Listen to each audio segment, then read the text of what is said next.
Vamos entonces a, a dar unos apuntes finales al modelo atómico de Bohr ya para pasar al siguiente.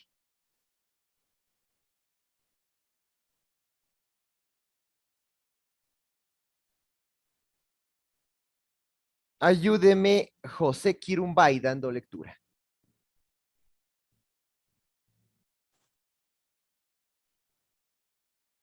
Con la cámara encendida, como siempre.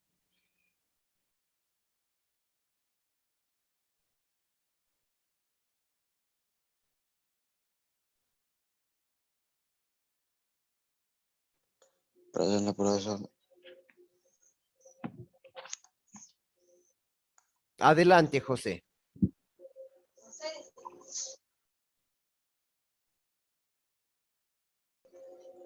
Modelo atómico de Bohr.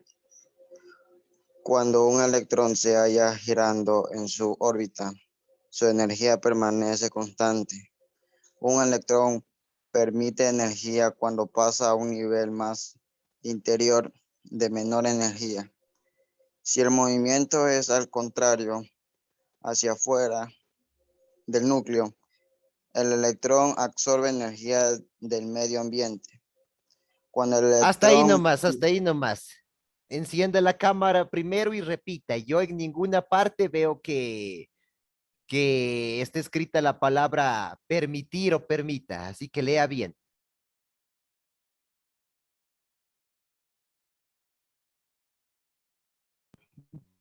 no, Vamos, vamos. Primer punto. cuando un electrón se halla girando en su órbita, su energía permanece constante. Un electrón emite energía cuando pasa a un nivel más interior de menor energía. Si el movimiento es al contrario, el electrón absorbe energía del medio ambiente. Ya. Lo habíamos ya explicado, aquí simplemente lo recalcamos. Cuando un electrón se halla girando en su órbita, su energía permanece constante. Esto sería lo normal, lo común, que un electrón permanezca estable en su órbita, tal como los planetas permanecen estables también en sus órbitas. Sin embargo, puede darse el caso de que ocurra el salto cuántico, es decir, que un electrón pase de un nivel de energía a otro. Si un electrón pasa a un nivel más interior, es decir, de una capa de mayor energía a otra de menos energía, va a tener un exceso de energía, va a tener que liberar esa energía, va a tener que deshacerse de la energía, va a tener que botar, que soltar energía para que la pueda recibir la capa más interna. ¿Cómo se libera esa energía? Les había indicado que según la ley de conservación de la materia y la materia y la energía no se crean ni se destruyen, solo se transforman. Entonces, para que ese electrón pueda cruzar a una capa más interna, no puede destruir la energía, sino que tiene que transformar esa energía en un fotón, que es una partícula lumínica. Y ese fotón sí lo puede soltar hacia el exterior para descargarse, para alivianarse, para aligerarse y de esa forma poder ocupar una capa más interna donde la energía es menor. Mire, por ejemplo, aquí, ¿no? A ver, ojalá me funcione esta animación. ¿Está observando aquí la animación? Sí, profesor. Ya, mire, el electrón está pasando entre la capa K en este momento, va a saltar a la capa L. ¿Qué pasó? Absorbió energía. Y a la inversa. A ver, la animación pasa muy rápido, ese problema he tenido. Pero en todo caso, esa raya roja que ustedes ven por ahí es la energía. A ver, vamos ahí. ¿En qué capa está ahorita? En K. Gana energía, pasa a L. Suelta energía, regresa a K. Es decir, que para moverse de adentro hacia afuera, gana energía. Y de afuera hacia adentro, suelta, libera energía. Eso es lo que estamos diciendo entonces aquí. Si el movimiento es al contrario, hacia afuera del núcleo, como lo vamos a ver en este momento, hacia afuera del núcleo, el electrón absorbe energía. ¿De dónde absorbe? Del entorno, del medio ambiente. Mire, está en K, absorbe energía, pasa a L. Lo contrario, de L, suelta energía, pasa a K. Sí, observó. Sí, profesor. Veámosle ahí. Estamos en K. Gana energía de afuera, salta a L. En L, libera energía, pasa a K. Ese es el movimiento. De dentro hacia afuera y de fuera hacia adentro. Esto es lo que se denomina el salto cuántico. Estamos en K. Gana energía que le va a llegar ahorita, observe, pasa hacia afuera, a L. O está en L, libera un fotón y pasa hacia adentro, hacia K. ¿Entendió esa parte?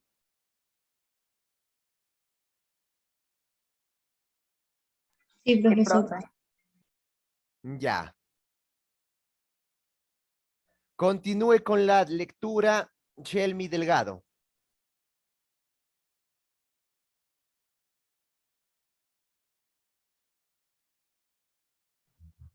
Cuando un electrón se halla girando en su órbita, su energía permanece constante. Un electrón emite energía cuando pasa a un nivel más anterior, de menor energía.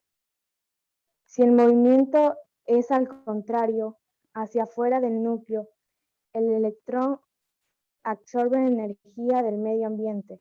Enciende la cámara, por favor. Le tocaba el siguiente punto. Profesor, tengo problemas con la cámara. A ver, de paso les indico, con ustedes ya estaba programada una prueba, ¿cierto? Pero nos cayó lo de los famosos biomateriales y con eso se arruinó prácticamente mi planificación. Y vamos tan bien con ustedes, pero a raíz de eso nos atrasamos, nos descuadramos por completo. Sin embargo, pues hoy aspiro a igualarme y tomar la prueba la semana siguiente.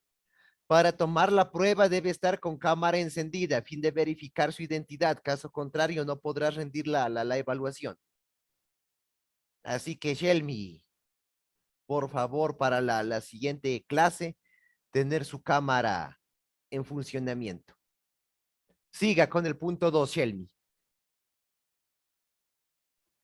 Cuando el electrón tiene la energía del nivel más interior, el de menor energía ya no puede liberar más energía y por lo tanto no choca con el núcleo. Ya, gracias, hasta ahí.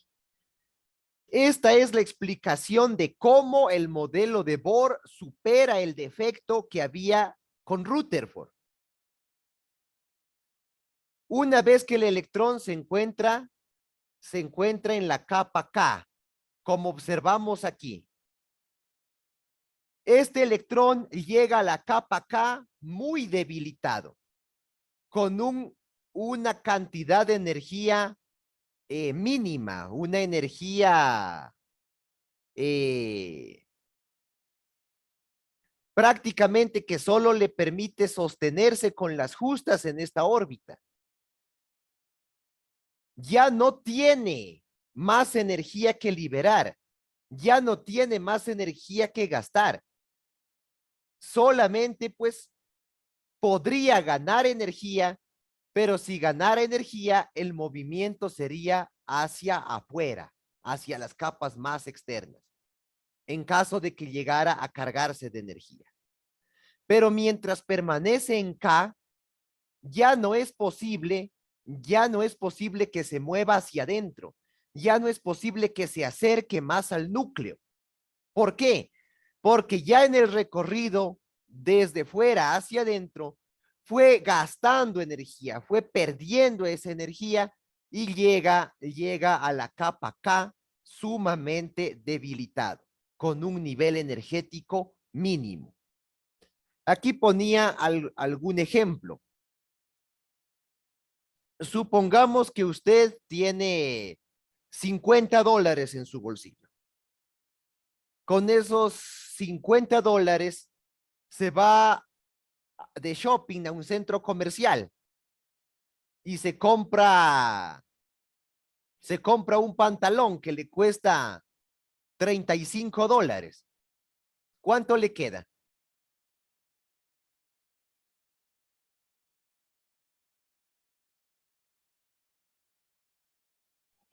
$15. $15. A ver, vamos a tratar de representarlo acá.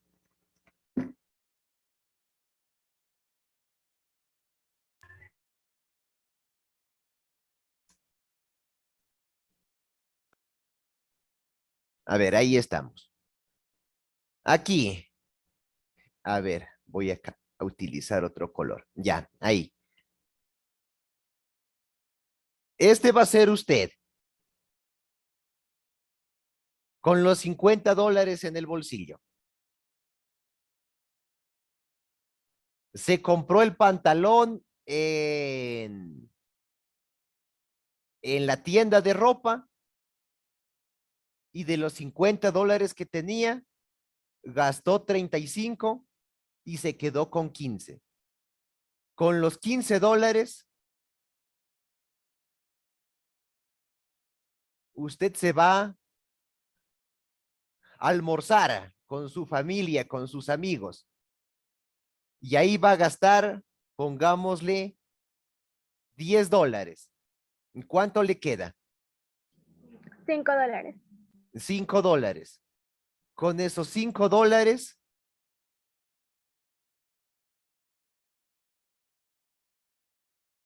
usted se compra un helado como postre. El helado le cuesta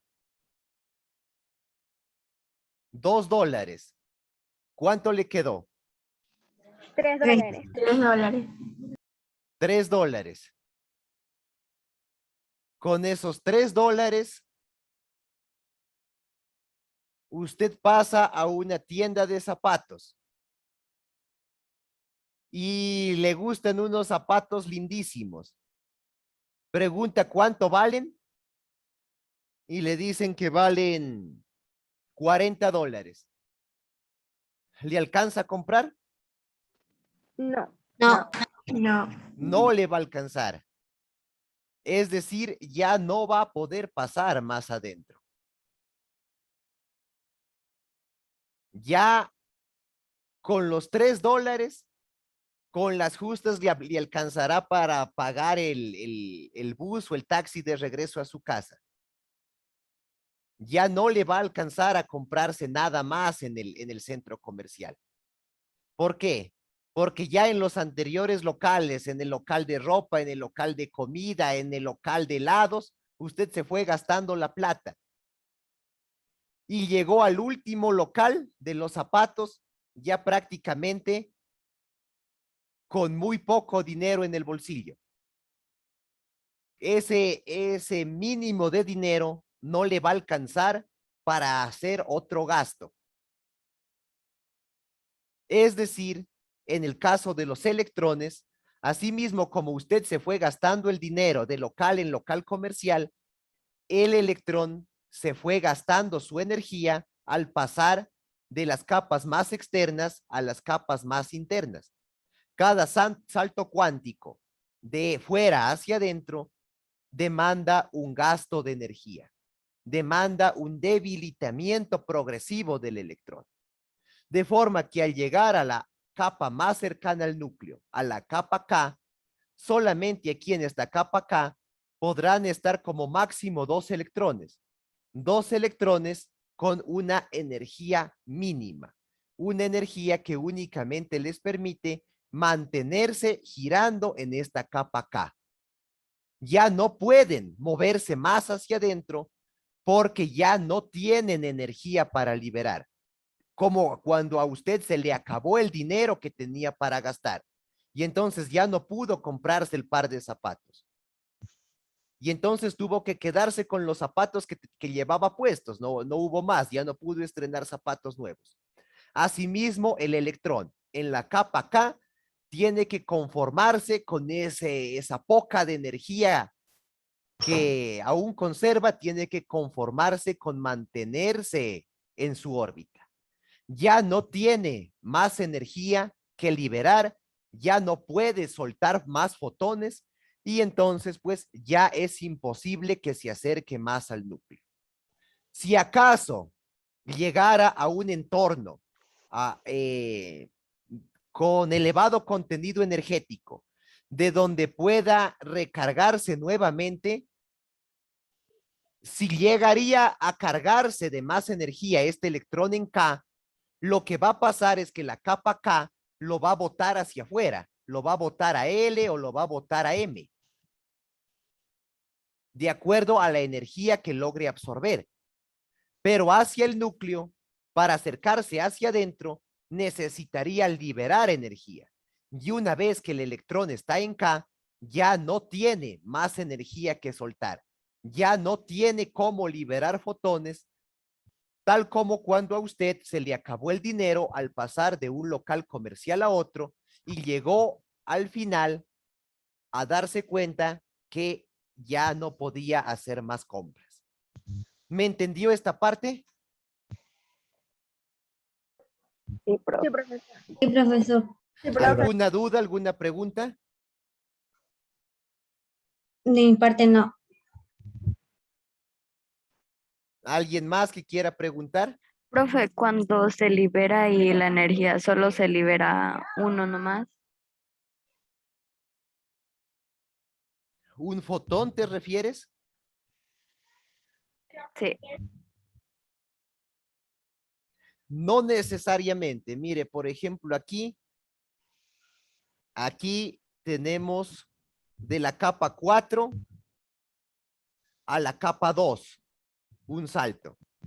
Es decir, aquí, este electrón que lo estoy señalando aquí, habrá liberado 2 fotones para poder saltarse 2 capas.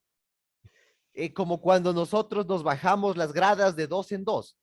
Sí se puede hacer, pero eso ya depende de cada átomo, de cada elemento químico, tiene su propio espectro de emisión. Es decir, bueno, esto lo estudió Bohr muy a fondo.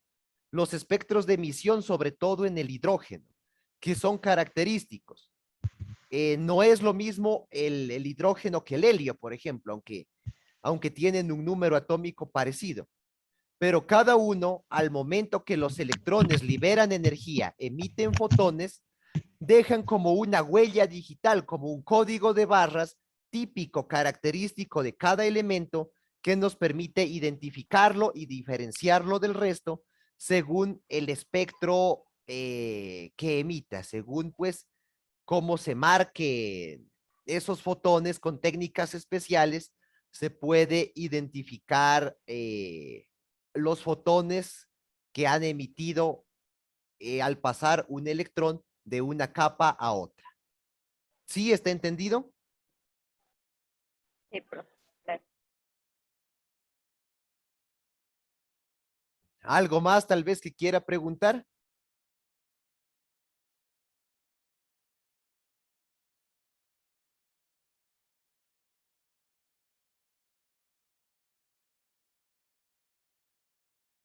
¿Algo otra duda, algo otra pregunta? No, profe, todo claro.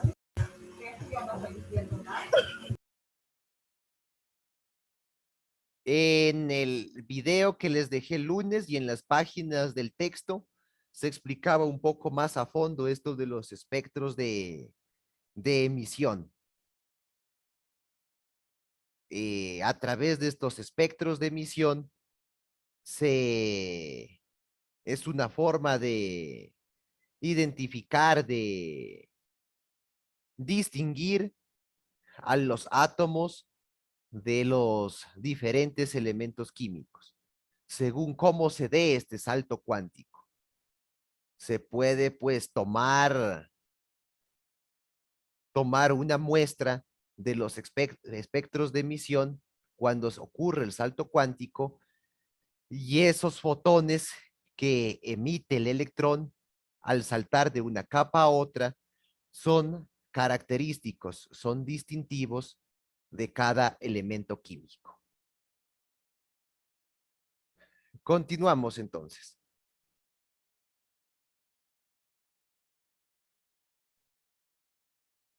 Vamos a la conclusión. Ayúdeme leyendo. Steven Borbor.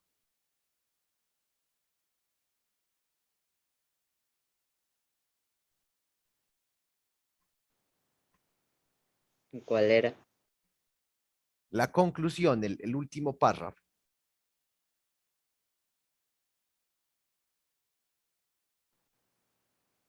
Mientras en el modelo de Rutherford los electrones se hallan girando en órbitas en cualquier radio. En el átomo de Bohr solo pueden moverse en ciertas órbitas permitidas que coinciden con el valor energético de los electrones. Bien. Esta es la principal diferencia entre Bohr y Rutherford. En el modelo de Rutherford, los electrones estaban prácticamente desordenados. Más bien dicho, Rutherford no llegó a explicar qué organización tenían esos electrones en la corteza o envoltura atómica. Y eso fue lo que Bohr sí pudo hacer. Pudo identificar las órbitas, las capas o niveles de energía y explicar el orden, la organización con la cual los electrones giran alrededor del núcleo para que no ocurra lo que se temía en el modelo de Rutherford, que es un eventual choque de los electrones contra el núcleo. Gracias a la explicación que nos dio Bohr, podemos saber por qué eso no llega a ocurrir y por qué, pues, ¿por qué esto es así? Porque la energía está cuantizada, porque cada capa o nivel de energía tiene medida, tiene delimitada su energía y entonces, pues, si decimos que desde dentro hacia afuera la energía va en aumento, eso significa que la capa más cercana al núcleo, la capa K, tendrá un nivel energético bajísimo. Y por lo tanto, el electrón que se encuentra en K ya no tiene la capacidad de liberar más energía y por lo tanto ya no es posible que un electrón que se encuentre en K se acerque más al núcleo, sino que permanecerá girando en su misma órbita, a menos que llegue energía de afuera, pero si llega a cargarse con más energía, el movimiento será hacia afuera, ya no hacia adentro. ¿Está entendido entonces? Sí, profesor. Profe, Sí, profe. ¿Alguna pregunta? No, profe. ¿Podemos pasar ya a otro modelo? Sí,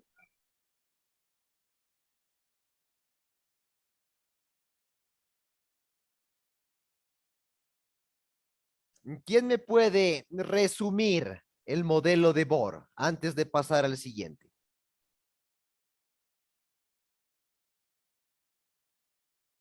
¿Quién me puede resumir?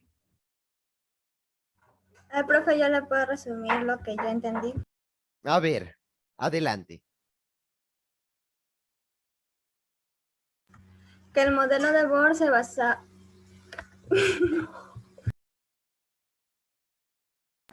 que el modelo de Bohr se basaba como un sistema solar en los que los electrones daban giros y que el modelo de Bohr hizo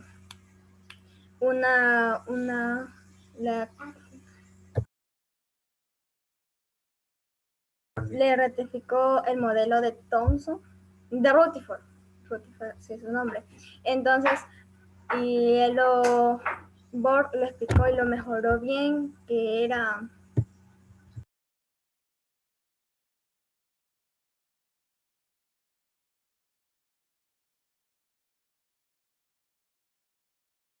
y que Bohr mejoró el experimento que hizo Rutherford. Ahorita será. Además que eso en la órbita que era como el sistema solar se basaba en que en los electrones que mientras más lejos esté del núcleo, más energía tiene y si más cerca está, menos energía tiene. Y eso, profe. Ya. ¿Alguien más que me explique acerca del salto cuántico?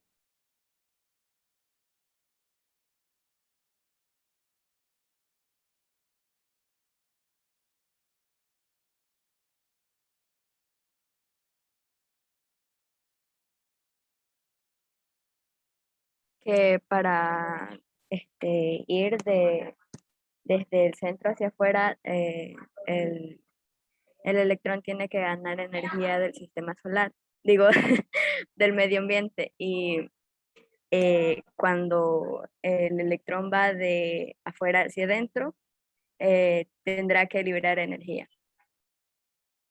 Ya, muy bien. Eso es la explicación en resumidas cuentas. Y finalmente, alguien que me indique por qué el modelo de Bohr corrige el error de Rutherford. Es decir, ¿por qué ya no choca? ¿Por qué no chocan los electrones contra el núcleo como se temía que ocurra en el modelo de Rutherford? ¿De qué forma Bohr supera esa falencia, ese defecto que tenía el modelo de Rutherford?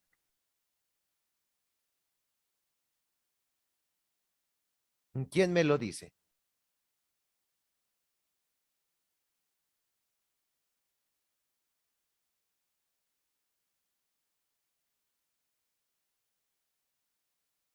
Lo que acabamos de explicar.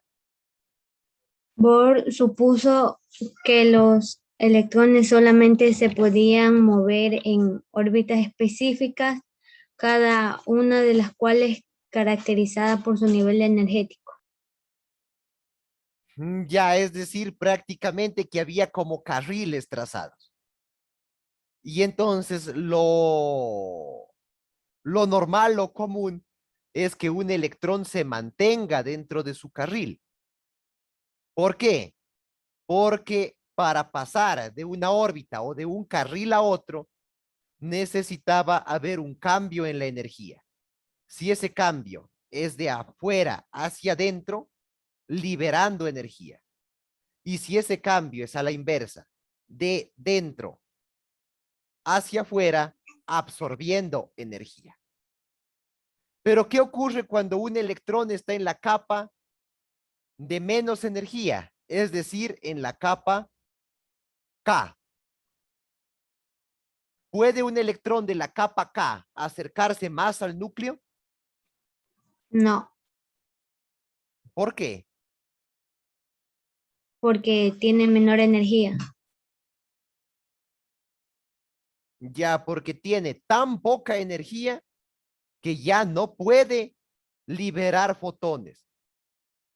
Es decir, como cuando a usted ya se le acabó el dinero y por más ganas que tenga de comprarse algo, ya se fue gastando su dinero en comprando otras cosas y a la final le falta el dinero para comprarse el par de zapatos que habíamos puesto en el ejemplo.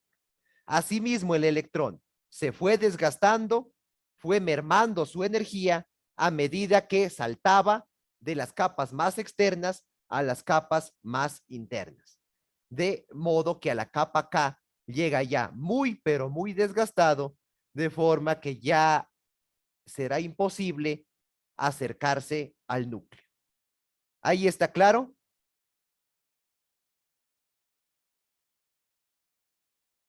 Sí, profe. Ya, vamos a ver un corto video sobre los espectros de emisión. Que me había preguntado Madeleine. Ya encontré aquí un pequeño video, lo voy a proyectar.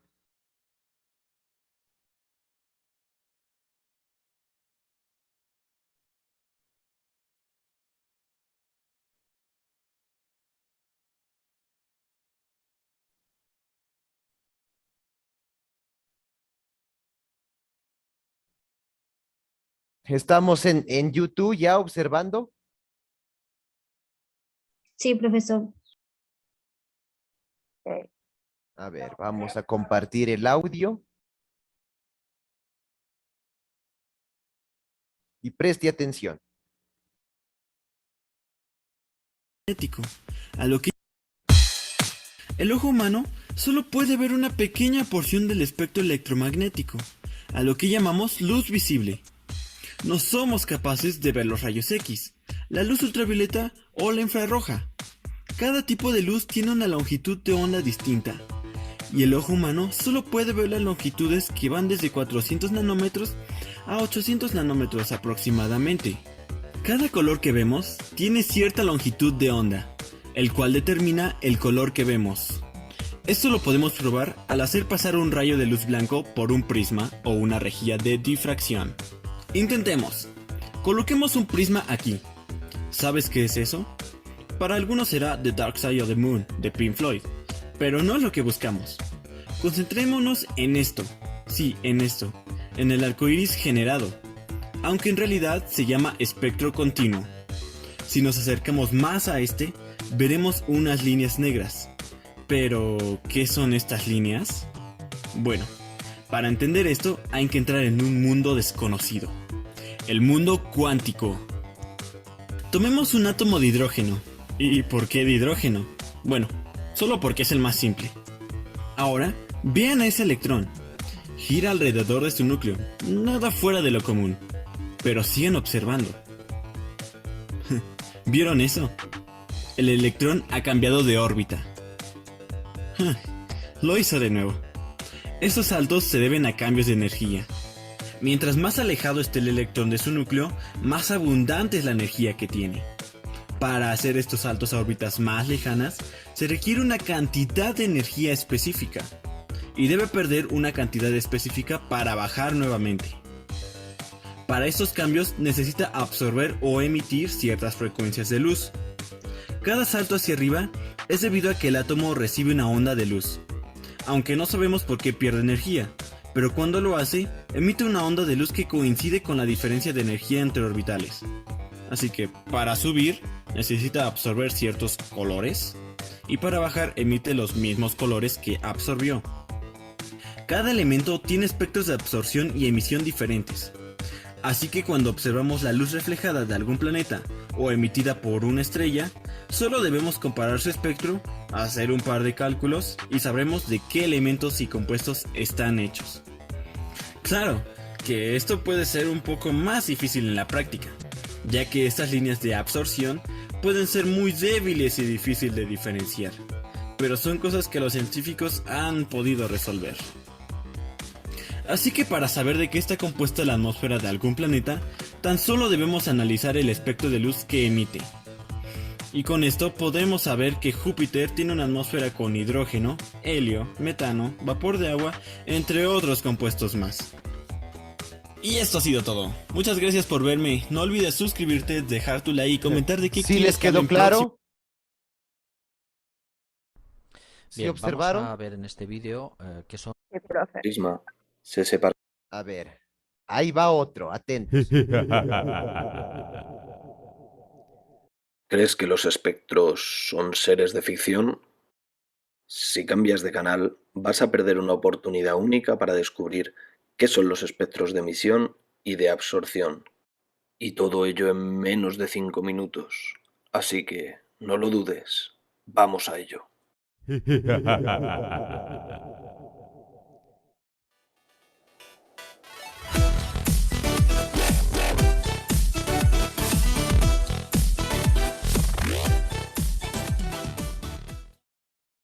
A principios del siglo XX, la comunidad científica se vio sorprendida por un fenómeno sin precedentes.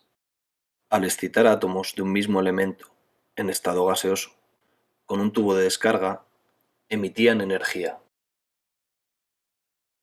Mediante un colimador, dirigían el haz de luz emitida hacia un prisma monocromador. En este prisma se separaban las distintas longitudes de onda del haz de luz emitida. Los resultados se recogían en una placa fotográfica.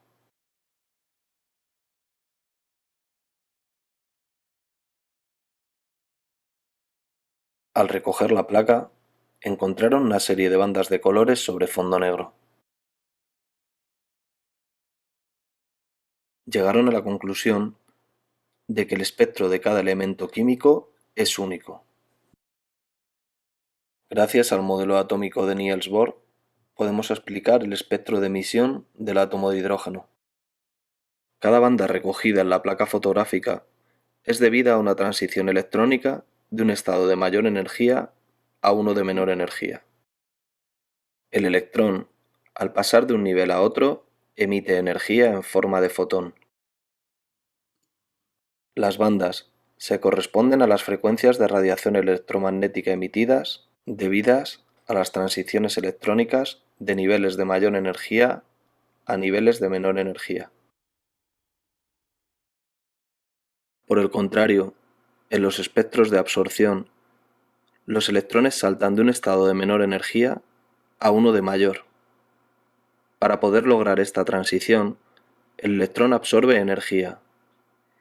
Absorbe la diferencia energética entre los dos niveles. En los espectros de absorción, de todo el espectro continuo, solo aparecerán unas bandas negras correspondientes a las longitudes de onda absorbidas en las transiciones electrónicas. En el espectro de emisión aparecen bandas coloreadas correspondientes a las energías emitidas en cada transición electrónica. Tanto el espectro de emisión de un elemento como el de absorción son únicos. Por ello, podemos identificar elementos químicos por espectroscopía. Es como si cada elemento tuviera asociado un código de barras. Espero que este vídeo te haya ayudado. Nos vemos en el próximo. Que la química te acompañe.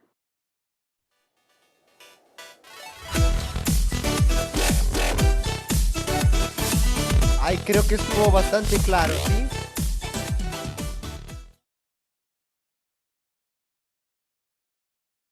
Sí, ahí parece que ya quedó explicado esto de los espectros, ¿sí?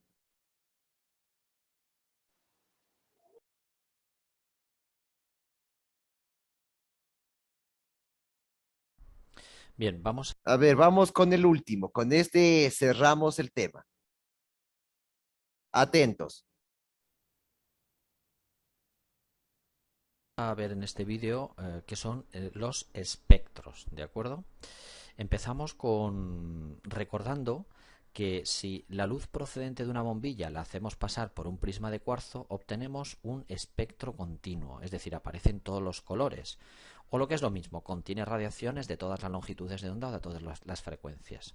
Vamos a verlo. Si aquí conectamos o cerramos el circuito, la bombilla se enciende, emite luz blanca y esta luz al atravesar un prisma de cuarzo se descompone en las diferentes frecuencias o colores, es decir, en lo anchas o estrechas que son las ondas. Aquí tenemos ondas de menos energía de color rojo y aquí ondas de más energía que están mucho más juntitas entre sí, que es de color violeta. Bueno, esto ocurre con la luz blanca y es el clásico, el famoso experimento que hizo ya Newton en el siglo XVIII. Pero, ¿qué ocurre si en lugar de poner una bombilla que emite luz blanca, ponemos un tubo con hidrógeno a baja presión? Es decir, en este tubo de aquí tenemos gas hidrógeno puro y a muy poquita presión, es decir, hay poquitos átomos ahí metidos. Si ahora cerramos el circuito, el hidrógeno emite también luz, pero una luz muy especial, porque esa luz cuando la analizamos con un prisma, cuando la descomponemos, solo tiene algunos colores, solo tiene unas rayitas, aparecen unas rayas de diferentes colores, es decir, estas por ejemplo ondas de más energía y estas de menor energía, el naranja, pero son propias y características del hidrógeno, es decir, no las vamos a encontrar con otro elemento. Esto es lo que se llama el espectro de emisión. ¿Por qué es de emisión? Porque la luz la emite el propio hidrógeno al ser excitado con alta energía. Es decir, aquí le estamos haciendo al hidrógeno que emita luz porque lo hemos, por ejemplo, le hemos metido una descarga eléctrica fuerte. Vamos ahora a meter, por ejemplo, otro elemento como el helio. Le metemos también, cerramos el circuito y vemos como las rayas que aparecen en el espectro de emisión del helio son completamente distintas. Y finalmente, bueno, pues podríamos meter también, por ejemplo, neón a baja presión y hacemos lo mismo. vemos cómo el espectro es diferente. Es decir, cada elemento químico tenía un espectro de emisión completamente distinto. Vamos a ver ahora lo contrario, es decir, el espectro de absorción. Ahora lo que vamos a hacer es la luz blanca. Esta luz emisora siempre va a ser blanca ahora. Aquí tenemos el rayo de luz blanca o los rayos de luz blanca. Los hacemos pasar por un prisma y se descompone, como ya sabemos, en las diferentes frecuencias o longitudes de onda. Pero, ¿qué ocurre si ahora aquí en medio, es decir, que lo atraviese la luz blanca, vamos a poner un tubo de hidrógeno a baja presión? Ahora no es el hidrógeno el que emite las rayas, la luz, sino que recibe esa luz y solo deja pasar unos ciertos colores, como veis. Es decir, aparecen unas bandas negras precisamente en el mismo sitio donde antes aparecían las rayas de color. Es decir, ahora lo que tenemos es un espectro de absorción, porque ahora el elemento, vamos a poner helio por ejemplo, el elemento absorbe solo ciertas frecuencias, ciertos elementos de luz. Y el neón, pues como veis también, tiene sus propias bandas negras. Así que ahí está la diferencia. El espectro de absorción es porque absorbe la luz. Bueno, pues se comprobaron los físicos del siglo XIX que si comparábamos el espectro de emisión, donde es el elemento el que emite la luz, o el espectro de absorción, donde es el elemento que recibe la luz y la absorbe, eran exactamente idénticos y eran diferentes para cada elemento. Es decir, cada elemento es como si tuviera un código de barras especial diferente de los demás, que son sus espectros de emisión o espectro de absorción.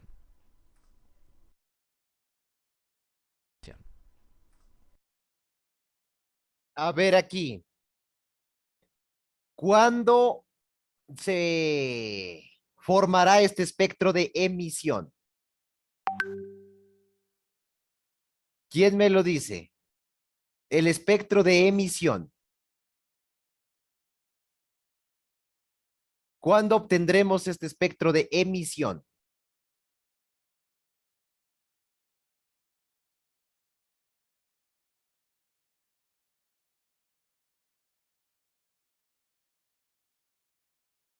¿Están ahí o ya se fueron?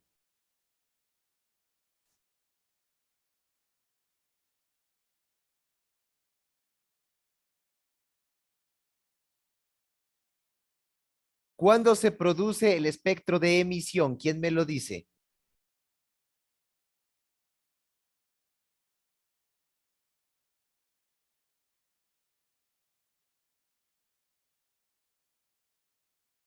Cuando los electrones pasan de adentro hacia afuera o de fuera hacia adentro. ¿Cuándo?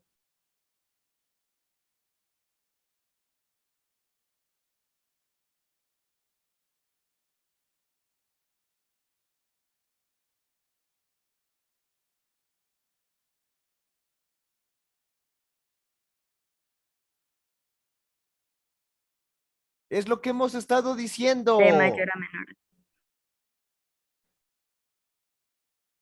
A ver, respóndeme completo.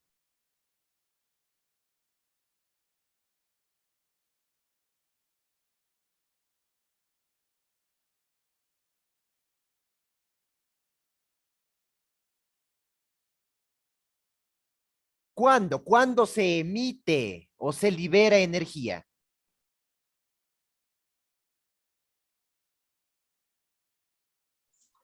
Cuando un electrón pasa a un nivel más interior.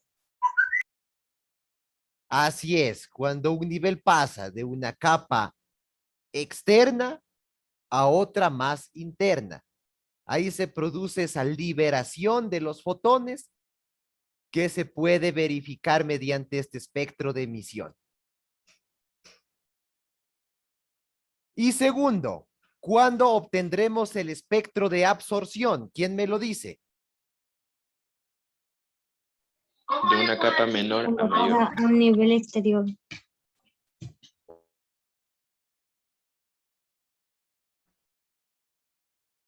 A ver, explíqueme completo.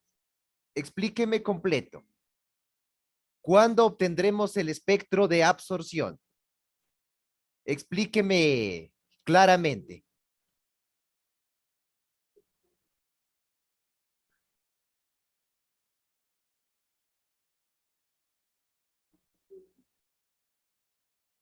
¿Cuándo obtendremos el espectro de absorción? Cuando un electrón pasa del nivel más interior a uno exterior. Así es, para pasar de una capa de menor energía a otra de mayor energía, ese electrón necesita energetizarse, absorber energía.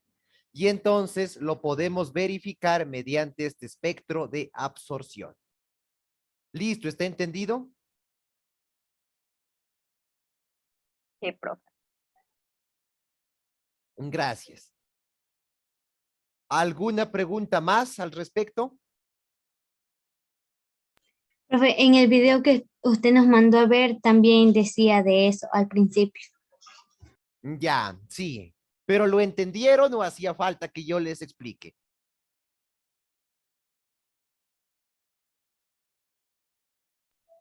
Bueno, yo lo entendí así más o menos. Faltaba la explicación. Ya. Bueno. Mire, no es suficiente solamente con leer el libro o peor con leer las fichas. Eso es engañarse, creer que simplemente con eso se puede aprender. Mucho peor si estamos en el campo de las ciencias exactas, como la física, la química, la matemática. Necesitamos, pues, siempre una guía, un asesoramiento. Caso contrario, ya no hubieran las escuelas, los colegios, ya simplemente cada cual leyera y aprendiera. Pero no, siempre en estas áreas seguirá siendo necesario, pues, la explicación del profesor. Por eso, mi pedido es que haga el esfuerzo necesario para conectarse a clases. No se confíe que con las fichas ya va a aprender todo. Si quiere usted aprender química, debe asistir a clases. Y como vuelvo y repito, si comparamos los gastos que se hacían para asistir a clases presenciales, comparando con lo que hoy se gasta en cuestión del internet, vamos a darnos cuenta que antes se gastaba más incluso todavía, en uniformes, en pasajes, en colación para el recreo, etcétera, etcétera. Así que este esfuerzo de contratar el servicio de internet realmente vale la pena. ¿Está claro hasta ahí entonces? Sí, profe. Sí, profesor. Sigamos, vamos a volver a la diapositiva.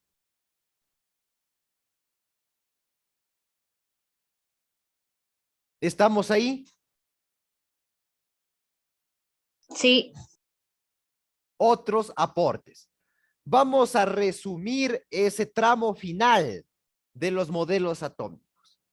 Nos hemos detenido en Rutherford, nos hemos detenido en Bohr, que son quizás los científicos más sobresalientes. Pero la historia no queda ahí. Estamos en la primera mitad del siglo XX, cuando la ciencia se desarrolló a pasos agigantados, sobre todo la física. Hemos hablado desde la época de los filósofos griegos, con Leucipo y Demócrito en el 400 antes de Cristo. Nos saltamos a John Dalton al 1800 después de Cristo. Mire cuánto tiempo tuvo que pasar para que al átomo se lo estudie ya científicamente.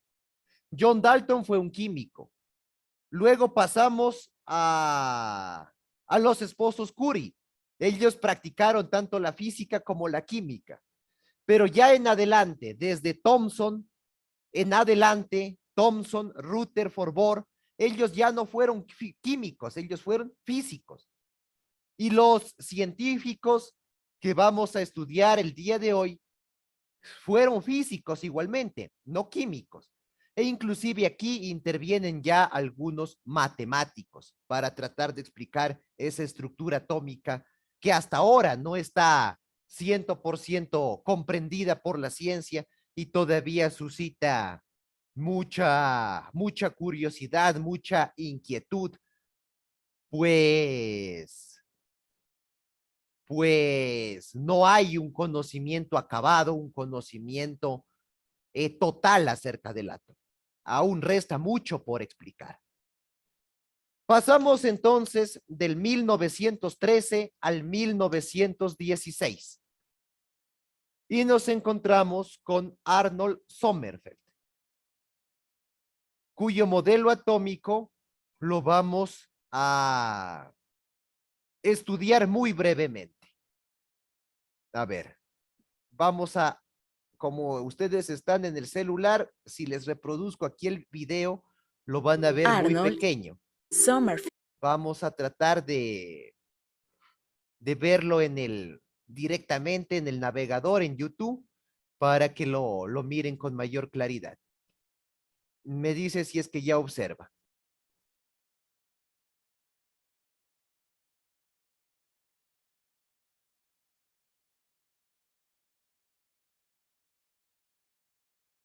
Estamos ahí, la pantalla está en blanco, está cargándose recién.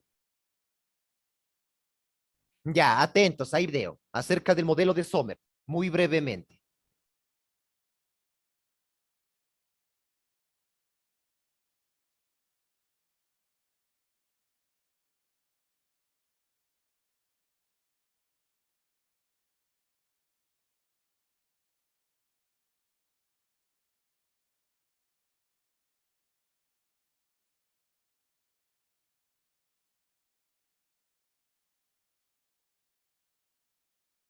Arnold Sommerfeld.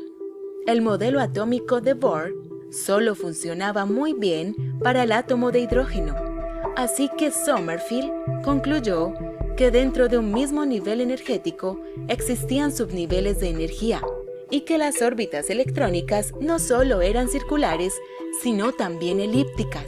Determinó que el electrón es en sí mismo una corriente eléctrica. Realmente, desde el punto de vista relativista, se podría decir que el modelo atómico de Sommerfeld es una generalización del modelo atómico de Bohr.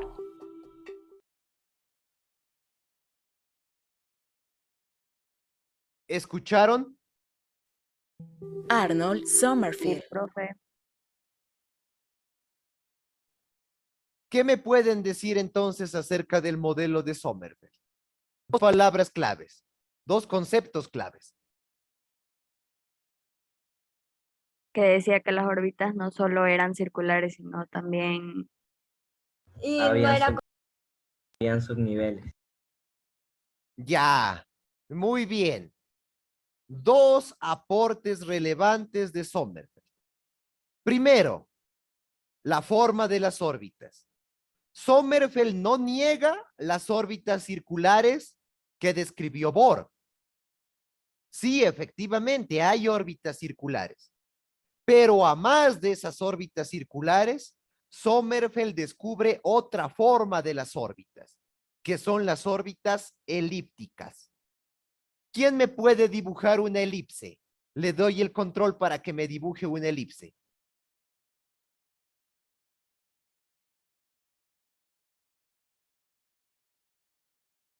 Alce la mano. ¿Quién quiere dibujar la elipse?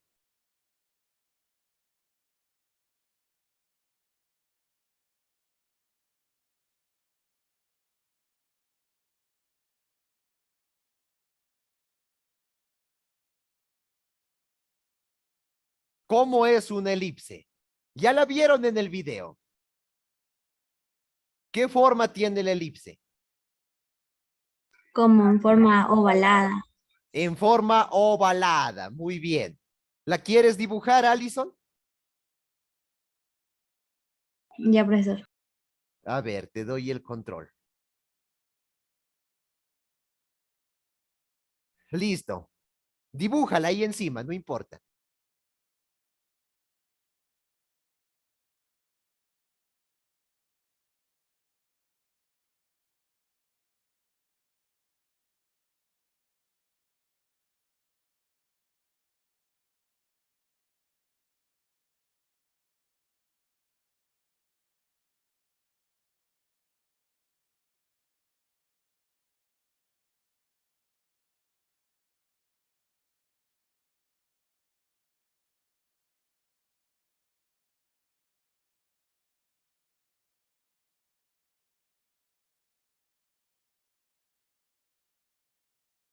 Ya mueve nomás.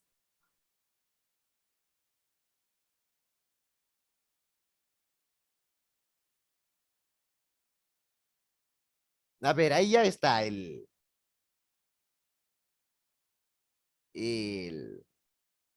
lápiz anotado para, el lápiz habilitado para poder escribir encima.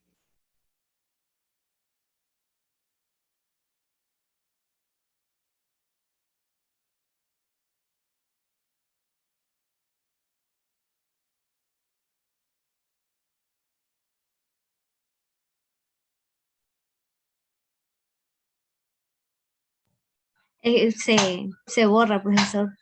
Se sale enseguida.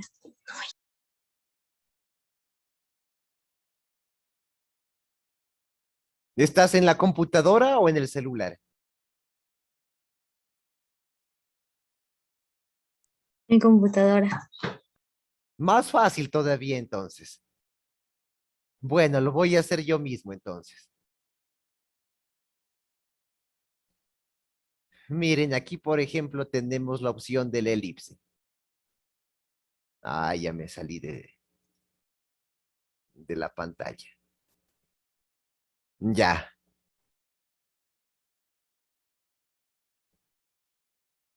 A ver. Aquí tenemos la elipse. Mire.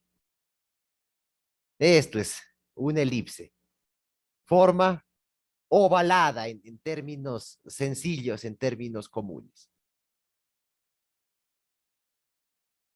¿Sí la vieron? Sí, observó la elipse. Sí. Sí, Ya, profesor. dejémosla aquí dibujada. ¿Ya? Para que se recuerde cómo es la elipse. Ahora, pero esto no solamente es una cuestión superficial, algo de forma, sino que esta existencia de órbitas elípticas tiene también implicaciones desde el punto de vista energético. Es decir, ya dentro de las capas o niveles de energía van a existir subdivisiones, subniveles de energía. Es decir, el modelo atómico se complica más, porque ya no bastará con identificar las capas o niveles, sino que dentro de ellos habrá que ubicar a los electrones dentro de subniveles. ¿Alguien sabe cuáles son esos subniveles? Ya cuando hicieron configuraciones electrónicas los utilizaron. 4 subniveles de energía. SPDF. Muy bien, esos son los 4 subniveles. SPDF. ¿Letras mayúsculas o minúsculas? Minúsculas. Minúsculas. Vaya diferenciando. Para las capas o niveles de energía utilizábamos letras mayúsculas. Desde la K hasta la Q. Hasta la Q. En cambio, para los subniveles que descubrió Sommerfeld, utilizamos letras minúsculas. SPDF. 2 palabras clave con las que se resume el modelo de Sommerfeld. Elíptico y subnivel. Con esas 2 palabras, usted puede explicar este modelo atómico. No nos vamos a detener mucho porque ya cuando usted haga estudios superiores, sobre todo relacionados con la física, tendrá que ahí sí profundizar totalmente. Por el momento basta esos 2 datos con Sommerfeld. Órbitas elípticas y subniveles de energía. Pasamos al año 1924 y nos encontramos con el científico francés Louis de Broglie, quien postula la dualidad onda-partícula. Les pregunto a ustedes, ¿la luz es una onda o es una partícula?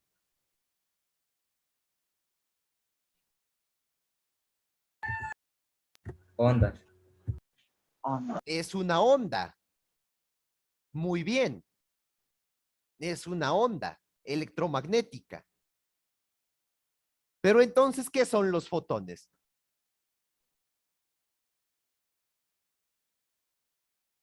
Hace ratito hablamos de los fotones y habíamos dicho que los fotones son partículas de luz.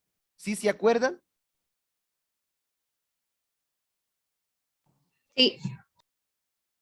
Entonces, al final, ¿qué es la luz? ¿Una onda o una partícula?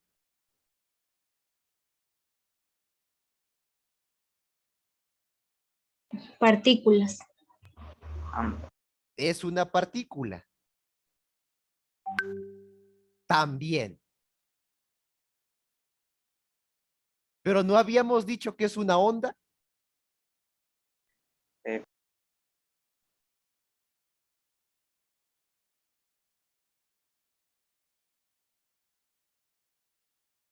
¿O será posible ser onda y ser partícula al mismo tiempo? Sí, profe. La verdad es esa. La luz es tanto onda como partícula. Un poco difícil de entender. Y más aún si Luis de Broglie aplica esa dualidad, ese comportamiento, Profesor. tanto de onda como de partícula, lo aplica no solo a la luz, sino a toda la materia. Profe, perdón que le interrumpa, pero tenemos clase de PP. Ay, ¿y por qué no me avisaron? Termina a las 11:30. No tenga miedo de avisarme, no tenga miedo Es de a las avisarme. 12. Ajá. Bueno, bueno. Bueno, hasta ahí nos quedamos. Ajá. Les voy a mandar por el grupo un video para que lo miren. Bueno, mil disculpas, no quise alargarme demasiado. Pensé que ahora sí podía hacerlo. Hasta ahí nos quedamos.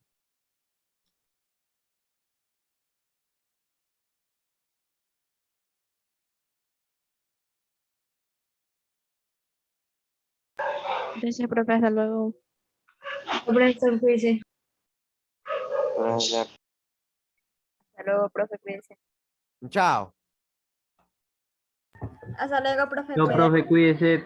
Hasta la próxima clase. Hasta luego, profesor. Nos vemos el lunes. Ahí sí terminamos de igualarnos todo.